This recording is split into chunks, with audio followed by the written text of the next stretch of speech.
Gigabyte Radeon RX 7900 GRE Gaming OC. It's a beefy card, and you'll need 3 slots to fit it inside your case. Luckily, compared to all the other 7900 GREs, it is slightly more compact, and not too tall either. The backplate is a solid piece of metal and is virtually indestructible. It also helps to dissipate some of the heat away from the VRMs on the back of the PCB.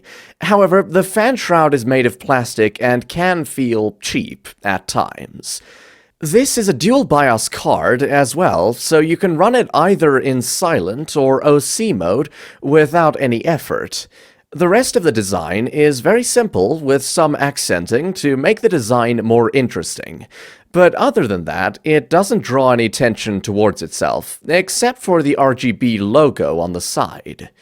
Performance-wise, the RX 7900 GRE definitely has room for playing games at 4K. However, the experience will not be perfectly locked at 60 FPS all the time. For that, you'll definitely need to enable FSR quality mode to upscale the resolution and get faster frames. For example, in Cyberpunk 2077, you'll only get around 50 FPS at 4K high settings, but with FSR turned on, the frame rates jump to around 80 FPS. You can definitely dabble more in 4K, but this GPU truly shines in 1440p, and games like Cyberpunk 2077 run at almost 90 FPS. The 7900 GRE also has good ray tracing capabilities compared to other Radeon GPUs. Cyberpunk 2077 runs at a cool 60 FPS with ray tracing at 1440p high settings. In terms of competition, AMD is AMD's competition. Given the price gap is so little, it's difficult to recommend the RX 7800 XT over the RX 7900 GRE. The RX 7900 GRE beats the RX 7800 XT by as little as 5 FPS and as much as 20 FPS, depending on the game. After the release of the 7900 GRE, Nvidia released the RTX 4070 Super as a direct competitor. Both of these GPUs trade blows with each other, with the RTX 4070 Super having a comfortable win in ray tracing, while the RX 7900 GRE outperforming in rasterization. For gamers and video editors, the RX 7900 GRE is a no-brainer, and I have almost never been able to recommend the 4070 Super, given its lack of VRAM and high price tag. You get acceptable ray tracing performance and AV1 encoding at a lower price tag, along with 16 GB of VRAM instead of 12 GB.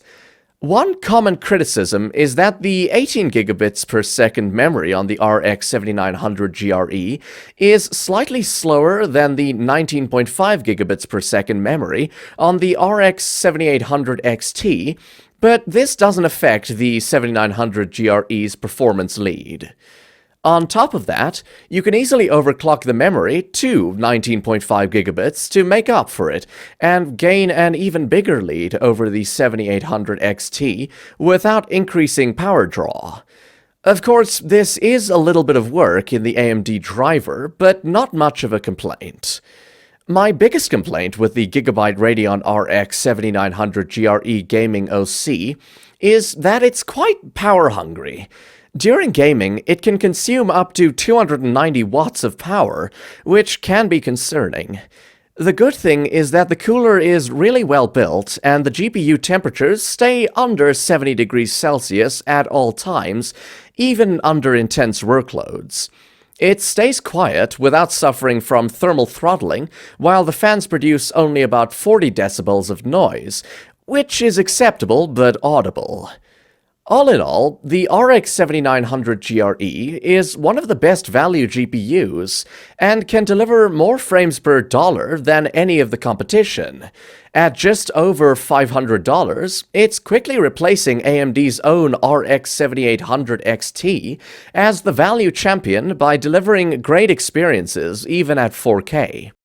On top of being a great gaming GPU, the Gigabyte RX 7900 GRE is also perfect for anyone looking for a powerful workstation GPU with plenty of VRAM without breaking the bank.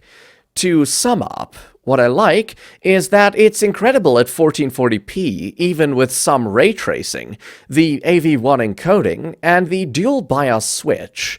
On the downside, high power consumption and plastic fan shroud. Ratings: PCB design, 8.5 out of 10.